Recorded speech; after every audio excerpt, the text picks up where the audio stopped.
Al cor del bosc hi havia 3 porquets que eren germans. El llop sempre els perseguia per menjar-se'ls.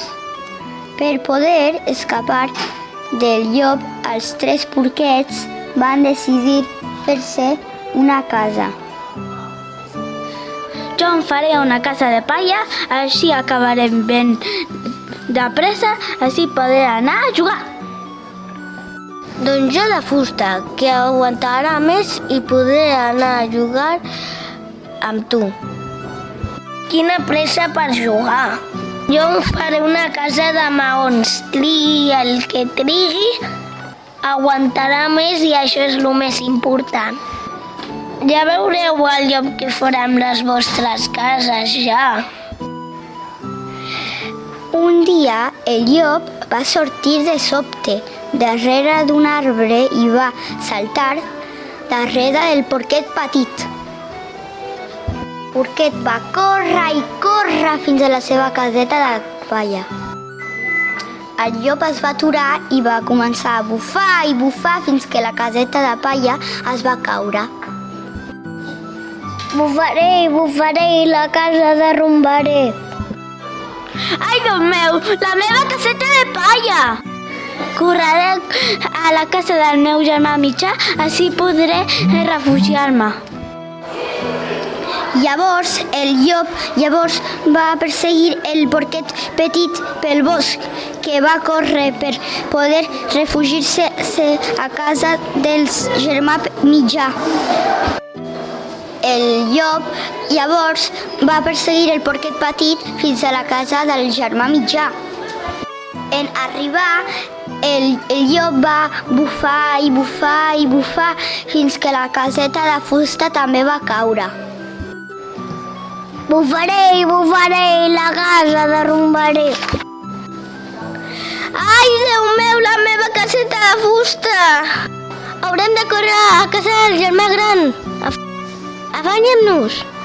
Els 2 porquets van sortir corrents, perseguits per l'afamat llop.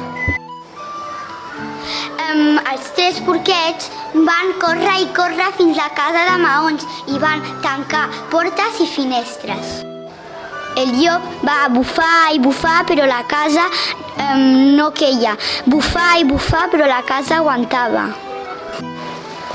Bufaré, bufaré i la casa derrumbaré. Cansat i sense alè, el llop va començar a donar voltes a la casa buscant algun lloc per poder entrar. Amb una escala llarguíssima va pujar a la taulada i es va colar a la xemeneia. Maleït llop, entrarà per la xemeneia. Tinc una idea, porteu una olla amb aigua i la posem a bullir. El llop golafre va entrar per la xemeneia i va caure a la olla bullint i es va cremar. El llop va saltar d'un salt molt gran i va fer uns udols terribles i es van sentir per tot el bosc. Quanta raó que tenia, germà gran!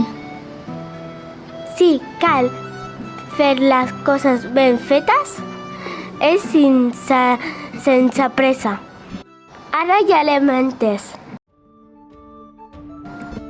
Com cada estiu, la senyora Ànega es posa a covar els seus ous i totes les seves amigues del corral estaven desitjoses de veure els seus aneguets, que sempre eren els més bonics de tots. Va arribar el dia en què els aneguets van començar a obrir els ous a poc, i tots es van reunir al voltant del niu per a veure'ls per primer cop. Mireu, ja s'han obert tots els meus ous. Ai, no, n'hi ha un que encara no. Poca estona després, l'ou es va començar a trencar i en va sortir un ànec somrient més gran que els seus germans, però, sorpresa, molt més lleig i malgirbat que els altres 6. Mare, qui és aquest tan lleig i tan estrany? No pot ser el nostre germà.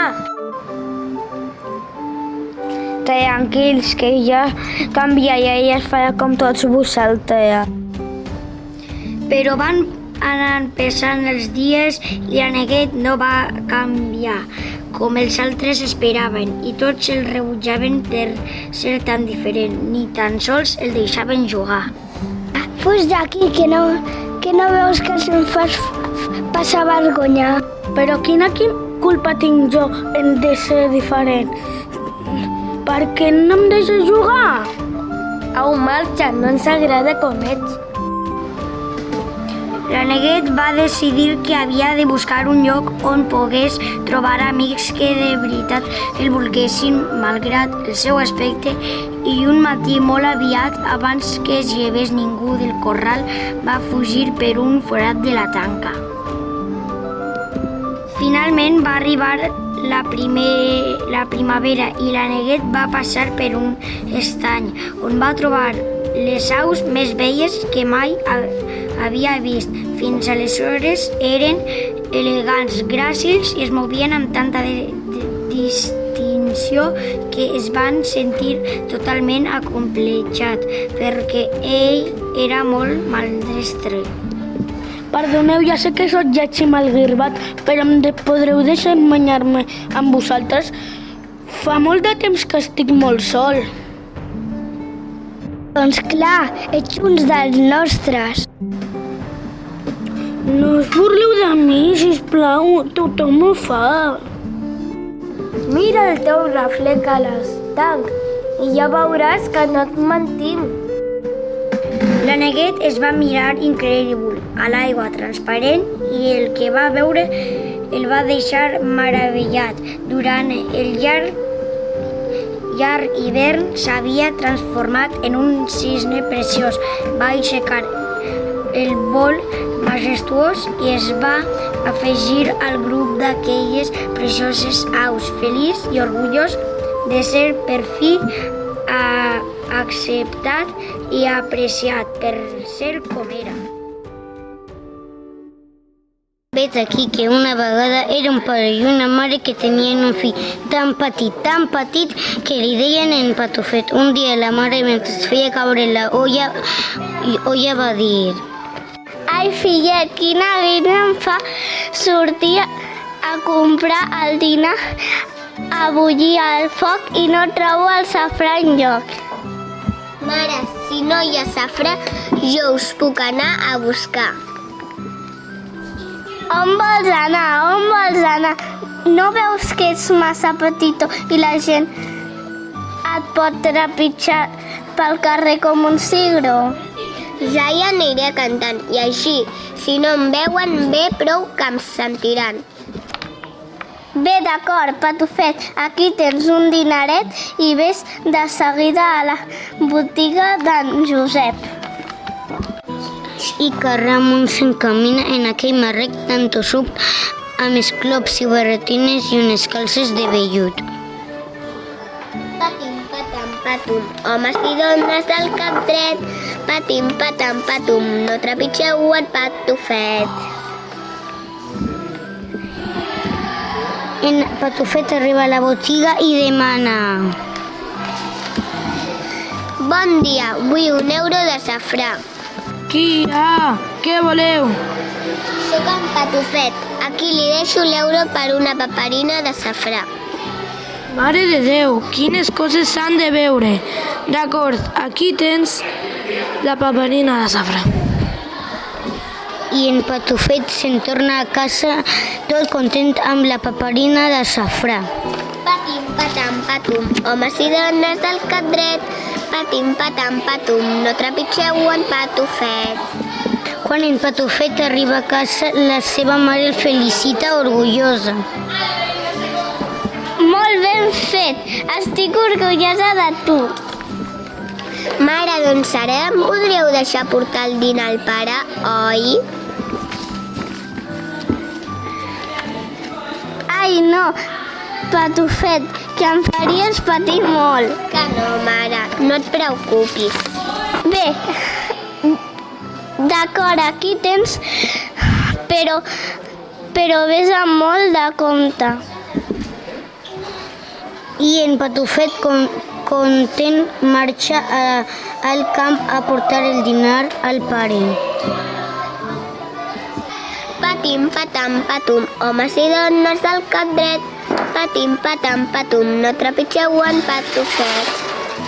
A mig camí, en Patufet es va aturar i es va asseure a la vora d'una hort de repostar una estona, però heus aquí que de sobte comença a ploure molt fort. Per no mullar-se, va anar tot sol a amagar-se sota una col. Aleshores va venir un bou mig perdut i d'una queixalada es menja la col molt golut, i en Patufet propina amb esclops i barretines i unes calces de vellut. Quan el pare i la mare van veure que en Patufet s'havia perdut, van anar a buscar-lo al camp. Patufet, on és? Patufet, on ets? Patufet, On és? a la panxa del bou, que no hi neva ni plou. On dius? A la panxa del bou, que no hi neva ni plou. En sentir-ho, els pares van tenir la idea de donar de menjar al bou per tal que fes un pet i sortés en Patufet.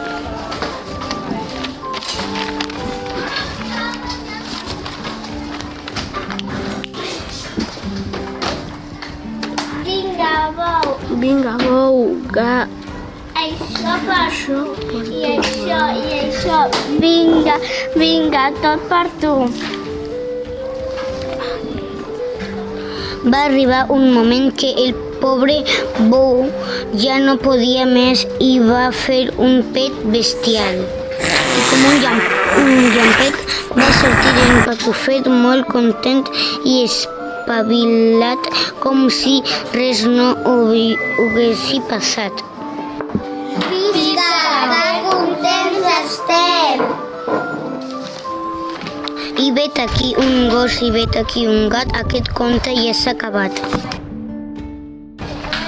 Hi havia una vegada una llebre i una tortuga. La llebre era molt feroç, sempre reant de la tortuga, de seva lentitud.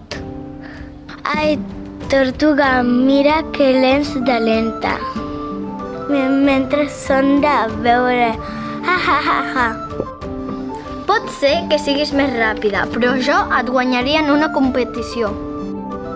Però què dius? Ha, ha, segur que vols tratar-me? Sí, D'acord, accepto. En arriba el dia i l'hora de la cursa. Va començar les dues a la vegada. La tortuga va començar just a sentir el xiulet, amb el seu pas lent però segur, mentre la llebre va fer un gran salt i un sprint bestial. Esta tortuga va tan lenta que me aburriré d'esperar-la a la meta. Em penso que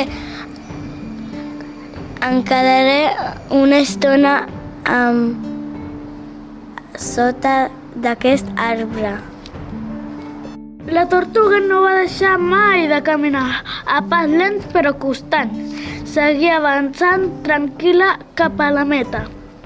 Quan la llebre va despertar, va veure que la tortuga ja havia passat per davant seu i va apretar a córrer per avançar-la. Oh no, però què ha passat? La tortuga està a punt d'arribar a la meta. Hauré de fer un sprint.